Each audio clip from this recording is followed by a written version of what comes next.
로마서 1장 16절에서부터 17절까지의 말씀 한 목소리로 같이 봉독하도록 하겠습니다.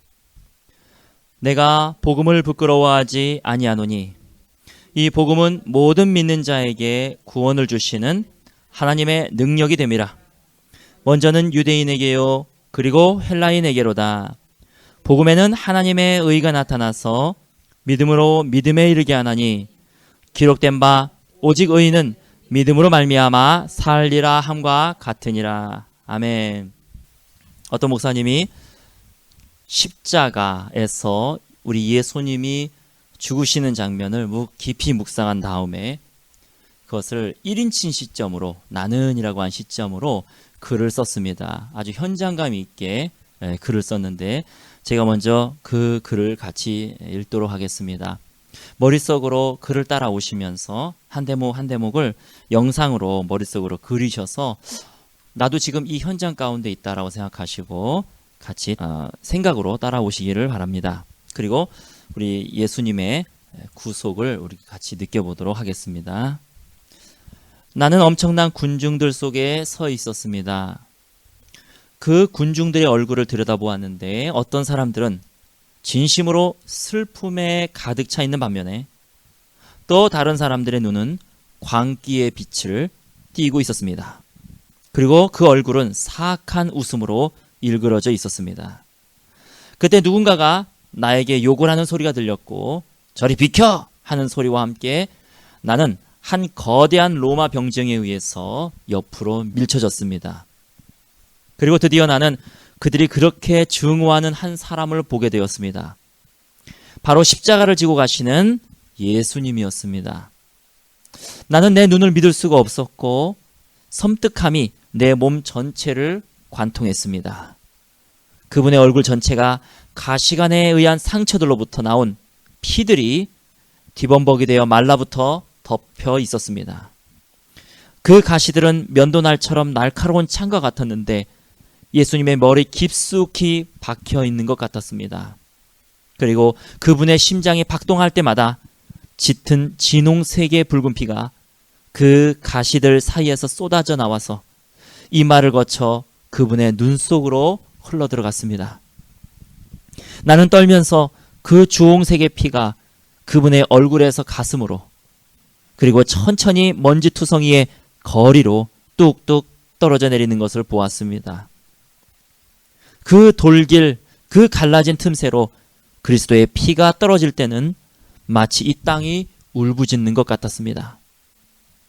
공포, 이 공포 가운데 믿을 수 없는 장면을 지켜보고 있는 바로 그 순간 그분과 나의 눈이 마주쳤고 내 다리에서 모든 힘이 빠져나가고 내 몸 전체가 커다랗게 쿵 소리를 내면서 돌바닥으로 쓰러지는 것을 느꼈습니다. 너무 놀라서 비틀거리며 아무 말도 하지 못한 채 군중들을 따라서 걸어갔고 예수님이 십자가의 무게에 눌려 쓰러지는 것을 보았습니다. 느슨해진 예수님의 옷 사이로 등과 어깨에 나 있는 그분의 상처가 보였습니다.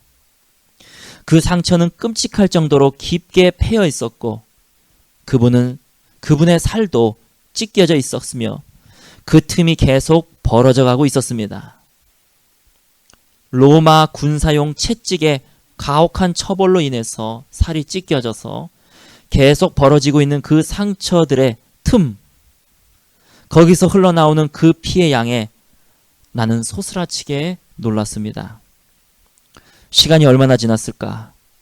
우리는 그 성의 바깥에 있는 구불구불하고 가파른 돌길을 따라서 이 언덕길을 올라갔습니다.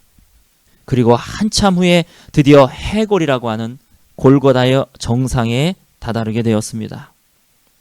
극도로 거친 이 병정들이 그리스도를 땅바닥에 내리쳤습니다. 그리고 주님이 바닥에 거칠게 내던져지자 그 군중들은 악마적인 흥분과 들뜸으로 소리를 질러댔습니다. 이 사탄적인 자극, 이것은 사악한 기대의 소용돌이를 불러일으켰습니다. 그러나 어떠한 저항이나 몸부림도 치지 않은 채 그리스도 예수께서는 당신의 팔을 펴셨습니다. 대못 끝에 자신을 내어준 채 그 아무 부끄러움도 그 고통으로도 물러서지 않으시고 자신을 십자가에 못 박도록 기꺼이 내어주셨습니다. 공기 자체가 중압감을 주고 악한 영들로 가득 차 있어서 호흡조차 곤란해졌습니다. 피와 몸에서 나오는 액체들의 냄새가 너무 강하고 참을 수가 없어서 숨이 막혀버렸습니다. 또한 그 병사들에게서는 독주인지 싸구려 술인지 그 구역질 나는 냄새를 맡게 되었습니다. 망치가 대못을 쳐서 예수님의 손을 찢으며 박혀 들어갔고 그분의 발을 꿰뚫었을 때에 그 망치의 육중한 소리, 나는 마치 이 전 과정을 느린 장면으로 지켜보고 있는 것 같았습니다. 주님의 온 무게가 대못들에 의해서 지탱되고 있는 가운데 그들은 십자가를 거칠게 들어 올려서 구멍 속으로 꽂아버렸습니다. 그리스도의 얼굴에 참을 수 없는 극도의 고통이 보였습니다. 그리고 그분의 목에서부터 나오는 신음소리, 이 신음소리를 들었습니다. 마치 시간이 멈추어 있는 듯 했습니다. 셀 수 없는 고통의 시간들이 흘러간 듯 했습니다. 나는 내 입에서 아무 소리도 나오지 않을 때까지 울었습니다. 멀리 달아나고 싶었지만 또한 더 다가가고도 싶었습니다. 이 감정을 아무도 설명할 수 없을 것입니다. 지금 이곳은 결코 자비의 장소가 아니었습니다. 그러나 역사상 가장 자비로운 행동이 이루어지고 있었습니다. 죄 없고 무고한 분이 죄인처럼 죽어가고 있었습니다. 완전하신 분이 사악한 자들에 의해서 상함을 받고 있었고 이 사악한 자들은 이 놀라우신 분을 향해 증오심을 쏟아 부었습니다. 그러나 그 완전하시고 의로우신 분은 자기에게 증오심을 쏟아붓고 있는 이 반역자들을 위해, 바로 저들을 위해 죽어가고 계셨습니다. 눈을 들어 십자가에 달리신 그리스도를 내가 바라보면서 다리에 힘이 빠지면서 나는 다시 바닥에 쿵 하고 세차게 넘어지는 것을 느꼈습니다. 그리고 쓰러지면서 부딪힌 입술에서 내 피의 맛을 나도 느끼게 되었습니다.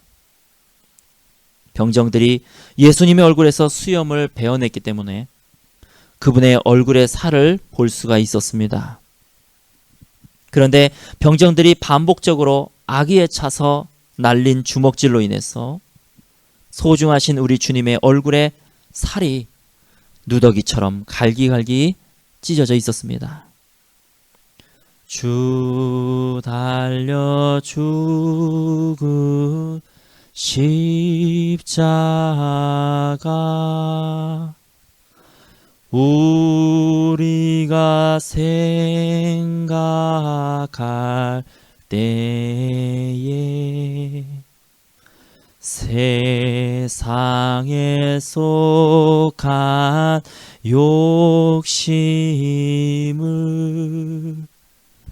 헛된 줄 알고 버리네.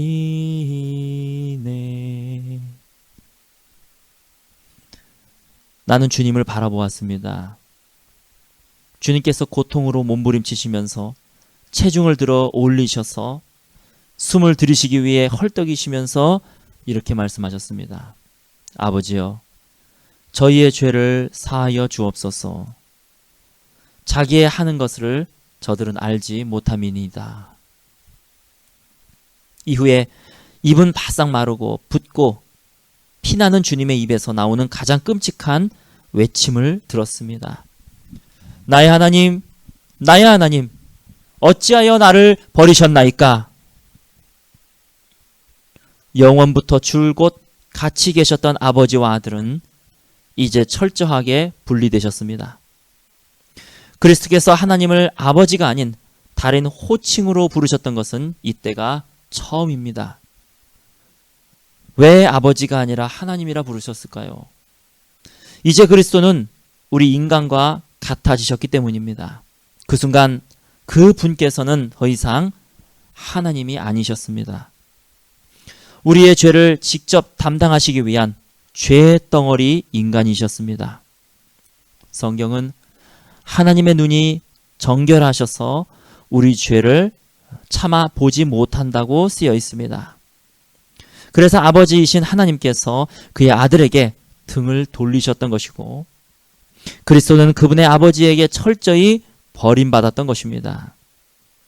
이것이 이 잔을 내게서 옮겨달라고 하신 바로 그 고통이었습니다. 아들로서가 아닌 버림받은 죄인으로서 죽어가고 계셨던 것입니다. 이 일이 일어났을 때에 그분의 심장이 파괴되었습니다. 그때 예수 그리스도께서는 큰 소리로 부르짖으셨습니다. 아버지여, 내 영혼을 아버지 손에 부탁하나이다.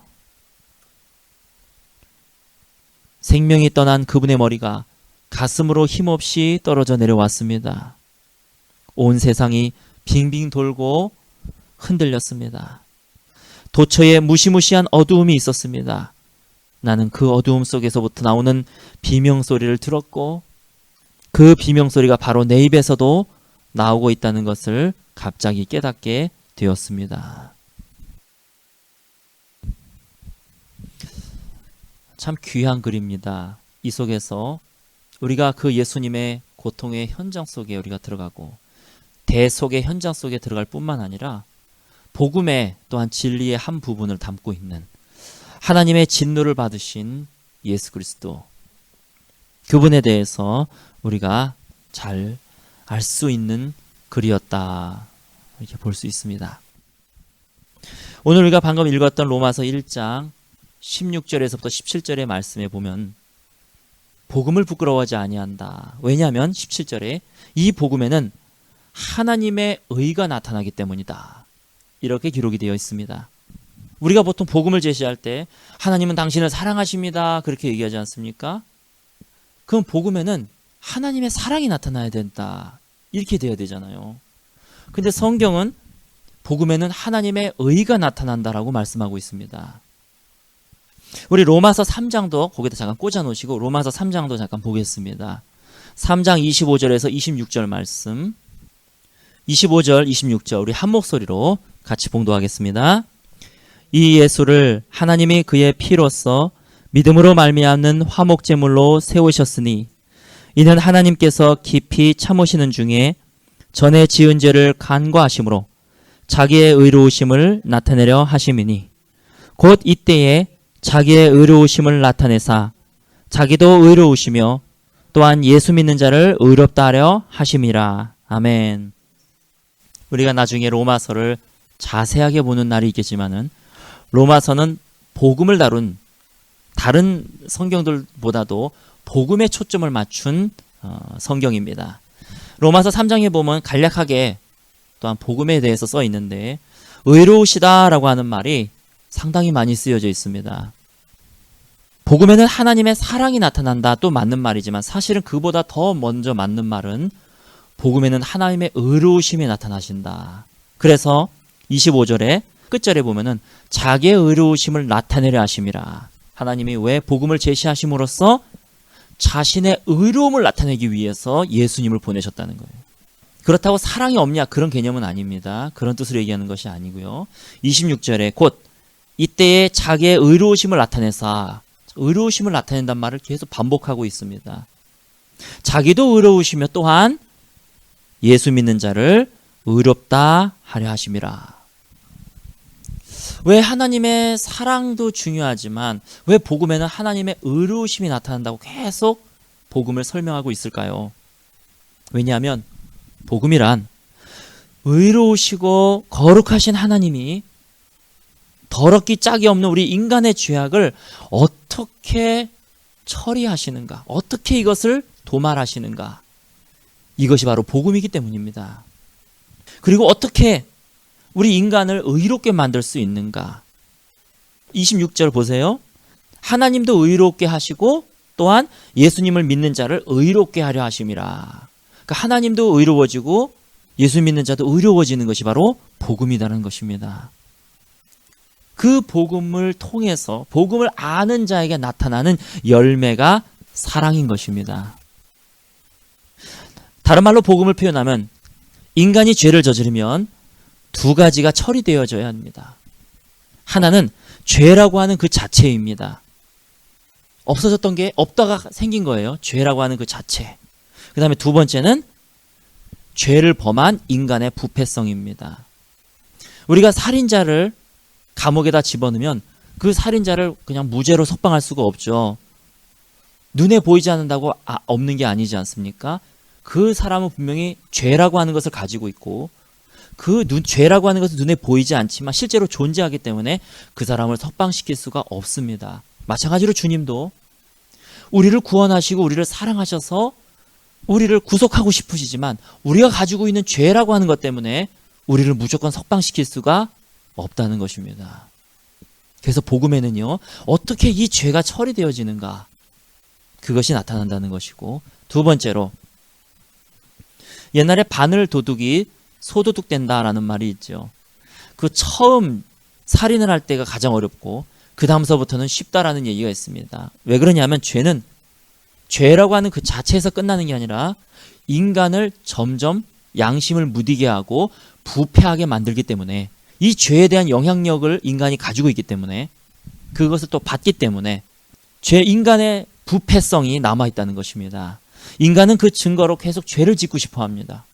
바늘을 훔쳤을 때 어느 정도 성공하면 소를 훔치려고 그러고, 소를 훔쳤을 때 어느 정도 성공하면 또 다른 큰 죄를 저지르려고 하고, 쾌락도 마찬가지고요. 이렇게 인간이 죄성이 계속 남아있게 됩니다. 인간에게 죄성이 남아있게 됩니다. 그것도 주님께서는 처리하셔야지 우리를 의롭다라고 말씀하실 수 있다는 거예요.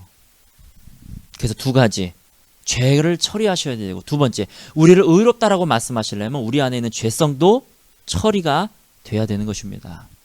그것이 바로 복음입니다. 우리 로마서 6장 23절을 보겠습니다. 그러면 어떻게 이 죄가 처리가 되어지는가?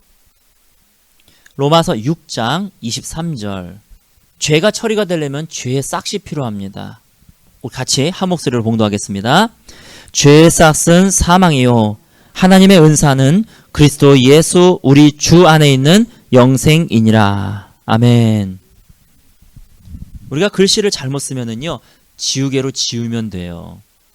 볼펜으로 썼을 경우에는 화이트로 지우면 됩니다. 하지만 죄는요, 지우개로 지울 수가 없습니다. 이 사람에게 붙어있는 죄, 이 죄의 싹은 다른 걸로 치루어야지 됩니다. 인간은 단순하게 죄를 짓지만 한번 만들어진 이 죄는 죽음이 아니고서는 지워지지가 않습니다. 우리는 분노하고 싶어서 쉽게 분노합니다. 하지만 이 분노라고 하는 죄는 지우개로 지울 수가 없습니다.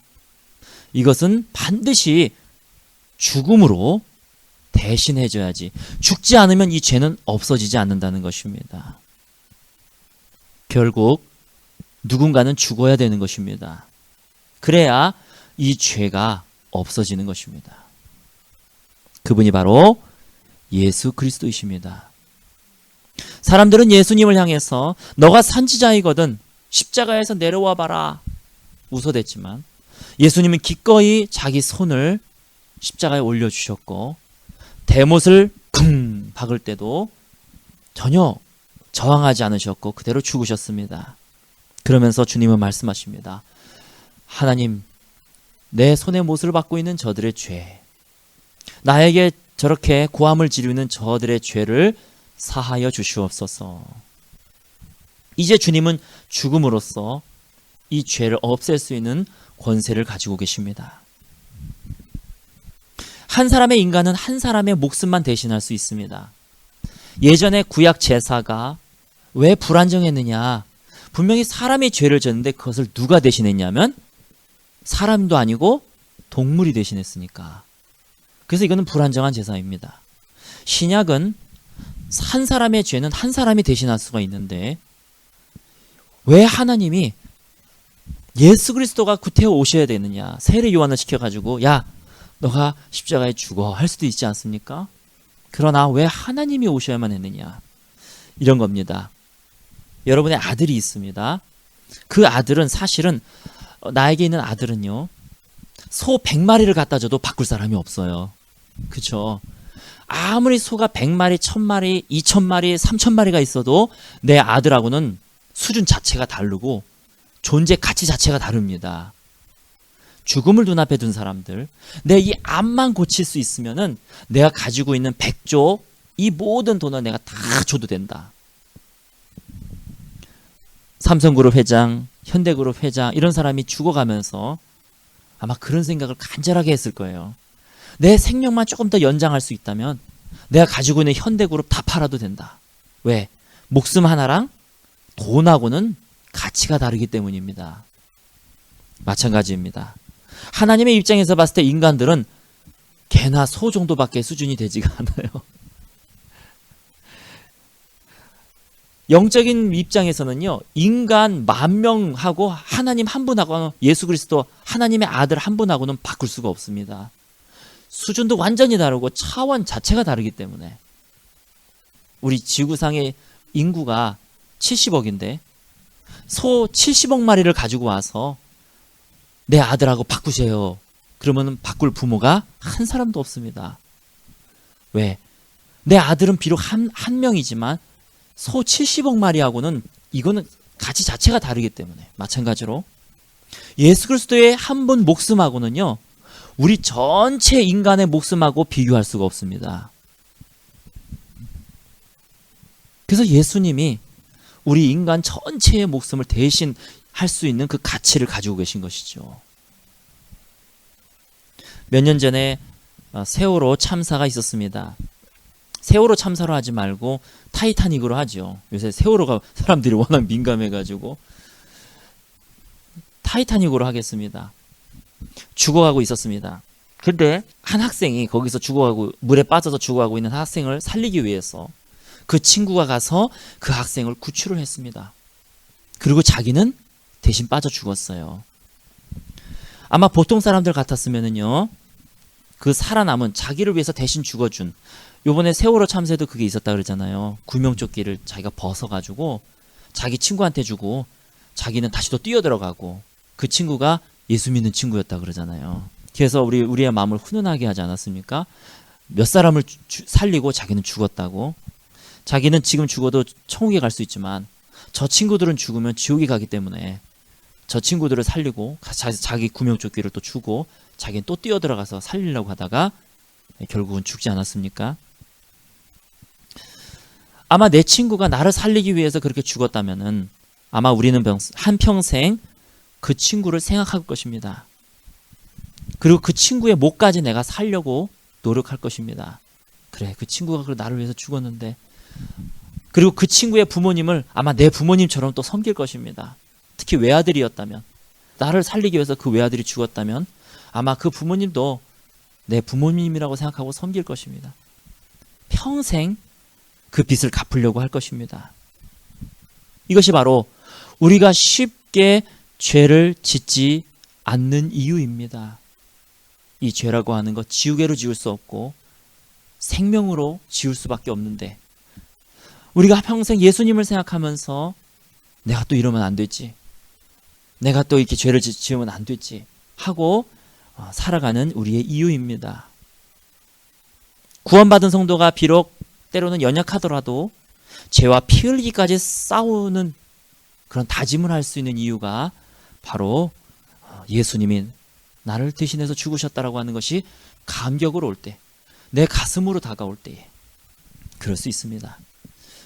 두 가지가 처리가 되어야 된다고 말씀을 드렸습니다. 첫 번째는 죄라고 하는 그 자체, 두 번째는 인간에 있는 죄성이라고 얘기했습니다. 인간은 죄를 지으면 또 짓고 싶어지고 자그마한 죄를 지으면 그 다음 주에 저지르는 건 쉽습니다. 인간의 양심은 계속 부패되어져 갑니다. 이 죄로 인하여서. 우리가 살인자가 감옥에서 나왔단 말이에요. 어떻게든 죄가 처리가 돼서 나왔어요. 근데 사람들은 그 살인자를 다 피하지 않습니까? 왜 그럴까요? 언제든지 이 살인자는 죄를 다시 또 똑같은 다른 사람을 살인할 수 있는 죄성을 가지고 있기 때문에. 그래서 성범죄자들 보면은 팔찌를 하잖아요. 조심하라는 얘기죠. 이 사람은 또 언제든지 또 그 순간에 저질렀던 죄는 처리가 됐지만 이 사람이 가지고 있는 음란함은 처리가 되지 않기 때문에 또 다른 제2의 피해자가 나타날 수 있기 때문에 조심하는 거.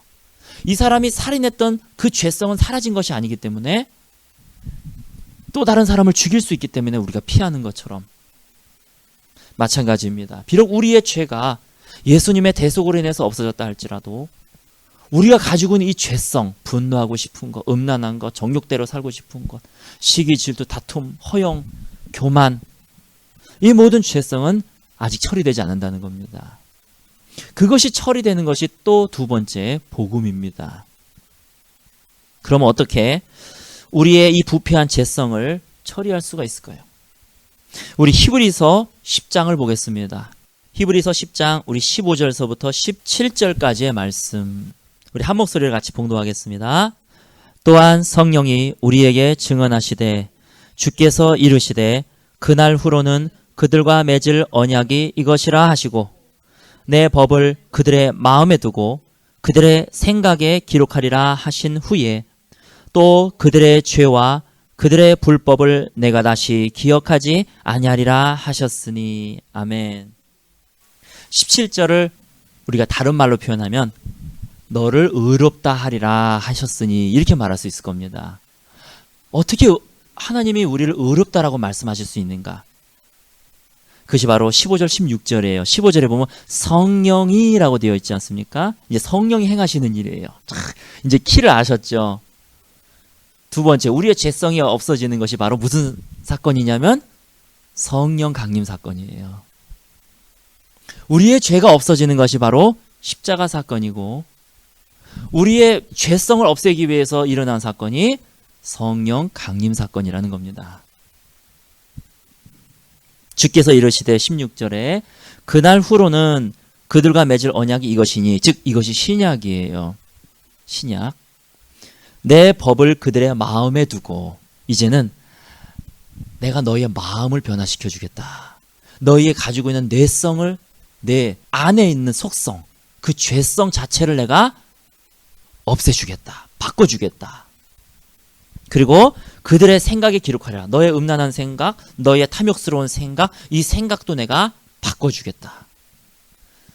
그것이 바로 성령의 역할인 것입니다. 성령이 이 세상에 오면은 죄에 대해서 책망할 것이다. 이렇게 성경은 말씀하고 계십니다. 그래서 내 안에 성령이 계시면요, 때로는 내 죄를 책망하세요. 왜냐하면은 내 안에서 그 죄성을 없애주시기 위해서. 그렇게 말하면 안 되잖아. 그러면은 또 가가지고 아내한테 가서 미안해 또 그러고 너 그렇게 분노하면 안 되잖아. 그러면 또 애들한테 가서 야 너도 이런 부분 잘못했지만 하나님이 나한테 이 부분을 책망하신다. 내가 너를 혼낼 때 그렇게 해서 이런 말로 너한테 상처를 줘서 미안해. 그렇게 하는 성령께서 우리에게 책망을 하실 때가 있으시죠. 우리 에스겔서 36장을 보겠습니다. 에스겔서 36장. 아마 이제 구약과 신약의 차이점을 아마 여러분들이 아실 겁니다. 다른 말로 표현하자면 왜 기독교가 다른 종교하고 다를 수밖에 없는가? 똑같은 말입니다. 유교는, 대표적으로 유교는 그 사람의 행동을 바꾸면 그 사람의 죄성도 바꾸게 될 것이다 라고 믿었던 것이 유교입니다. 그래서 생활 예절을 가리키고 어른을 공경한 걸 가리키려면 공경하는 마음을 심어주기 이전에 공경하는 행동을 가르쳐라라고 가르치는 것이 바로 우리가 알고 있는 유교지요. 근데 사람이 어디 행동으로 바뀐다고 속이 바뀝니까? 근데 다른 종교들은 다 그렇게 하지만 기독교는 너희의 마음이 더 중요하다. 내가 너의 마음을 바꿔주겠다. 그래서 구약은 율법이잖아요. 율법은 우리의 행위 쪽이지만 내가 너에게 새로운 언약을 맺으리니 내가 성령을 너에게 부어주셔서 너희의 속을 바꾸게 만들 것이다. 이것이 신약인 것입니다. 26절을 같이 봉독하겠습니다. 시작. 또 새 영을 너희 속에 두고 새 마음을 너희에게 주되 너희 육신에서 굳은 마음을 제거하고 부드러운 마음을 줄 것이며. 아멘. 신기한 건 이건 구약에 써 있지만은 에스겔이 앞으로 올 예수 그리스도를 바라보고 선포한 것입니다. 이제 예수님이 오게 되면 성령을 너에게 보내주실 거야. 너희의 죄를 없애주시고 그 다음에 너의 죄성을 없애시기 위해서 성령을 보내주실 거야. 새 영을 너희 속에 주어서 아예 내 안에서 성령이 거하시게 하셔서 나의 마음속에 굳은 마음을 없애주시고 부드러운 마음을 주게 될 거야. 그래서 너희 마음이 먼저 바뀔 거야. 이상하다. 내가 예수 믿기 전에는 내 마음이 안 이랬는데 예수 믿은 다음엔 내가 왜 이런 게 싫지? 아마 이런 분들이 계실 거예요. 성령님이 그 안에서 나를 바꿔가시는 과정입니다. 27절 또 같이 봉독하겠습니다. 또 내 영을 너희 속에 두어 너희로 내 율례를 행하게 하리니 너희가 내 율례를 지켜 행할지라. 아멘. 율법에는 행하라 라고 말하지만 오늘 새 언약 27절에는 내가 너가 행하도록 만들어 주겠다 이렇게 말씀하시고 계는 거예요. 행하라. 근데 여기서는 네가 행하게 될 것이다. 왜? 너 안에 있는 내 영 때문에 너는 자연스럽게 하나님의 율례를 행하게 될 것이다. 그래서 28절에 같이 봉독하겠습니다. 내가 너희 조상들에게 준 땅에서 너희가 거주하면서 내 백성이 되고 나는 너의 하나님이 되리라. 아멘. 이 말을 우리식으로 다시 표현하면 내가 너를 의롭다 하리라 그런 뜻이잖아요. 그렇죠? 우리 안에 계신 성령님, 이 성령님은 내가 변화를 사모하고 예수님의 정결한 신부가 되었을 수 있도록 우리 안에서 역사하고 계십니다. 오늘 복음에 대해서 두 가지를 말씀을 드렸습니다. 우리 인간은 아무 생각 없이 혹은 단순하게 죄를 저지를지 모르겠지만 이 죄는 마치 연필을 지우개가 지우듯이 단순하게 지울 수 있는 것이 아닙니다. 인간이 죄를 지었을 때 나타나는 현상 두 가지가 있는데 첫 번째는 죄라고 하는 것이 생겼다는 것이고 두 번째는 이 죄성이라는 것이 내 안에 남아있는다는 것입니다. 그래서 복음은 하나님의 사랑이 나타나기 이전에 하나님의 의로우심이 나타난다라고 성경이 쓰여져 있는데 다른 말로 표현하면 어떻게 이 죄를 없애줄 수가 있느냐 하는 거고 어떻게 이 죄성이 있는 사람을 의롭다라고 말할 수 있느냐 그것이 바로 복음에 기록되어 있다는 것입니다. 오늘 이 말씀 여러분 기억하시면서 내 죄는 죄의 싹은 생명, 죽음이기 때문에 예수 그리스도가 왜 죽으셔야만 했는가? 그것이 죄에 대한 하나님의 복음이었다는 것. 그리고 왜 성령이 우리에게 임하셔야 되느냐? 우리의 죄성에 대한 하나님의 복음이라는 것입니다. 그래서 예수님 내 안에 성령님이 인치시면 성령님이 인치셨다는 얘기는 성령님이 그 안에 거하시기 때문에 내 안에 성령님이 거하면 그 성령님은 나의 죄성을 하나씩 하나씩 변화시키실 것입니다. 거기에 순종하며 정결한 신부로 되어 가시는 저와 여러분 되시기를 예수님 이름으로 축원합니다. 오늘 말씀 기억하시면서 우리 같이 기도하고 오늘 예배 마치도록 하겠습니다.